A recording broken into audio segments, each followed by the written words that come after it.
මප් එක. තව අලුත් මුට්ටිය. ෆ්‍රෙෂ් මිල්ක් එකක්.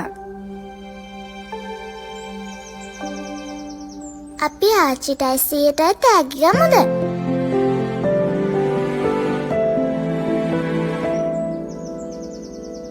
පුතා ලෑස්ති වෙන්නේ නැද්ද?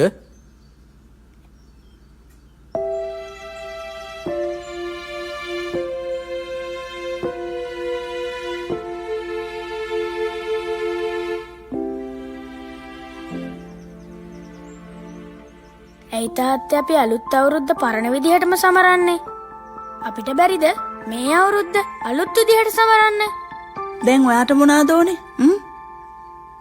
අම්මා දන්නවද ලංකාවට ආපු සුලිකුණාටුවේ හින්දා ළමයි 70කට වැඩිය ඒගොල්ලොන්ගේ දෙමව්පියෝ නැති වෙලාලු. ඉතින් අපිට බැරිද මේ අවුරුද්දේ එයාලට උදව් කරන්න? දිත්වා සුලිකුණාටුවෙන් අපේ රටට වූ අලාභහානිය ඇමරිකානු ඩොලර් මිලියන 4000කට වඩා වැඩි. එමෙන්ම පීඩාවටපත් ශ්‍රී ලාංකිකයන් ගණන මිලියනයකටත් වඩා වැඩි. ඉතින් මෙවැනි මොහොතක ඔවුනට ශක්තියක් වෙන්න දැන් ඔබටත් පුළුවන්. ඔබගේ මුදල් පරිත්‍යාග www.donate.gov.lk හරහා Rebuilding Sri Lanka අරමුදලට යොමු කරන්න. මේ 2026 අලුත් විදිහට අලුත් අවුරුද්ද සමරන්න.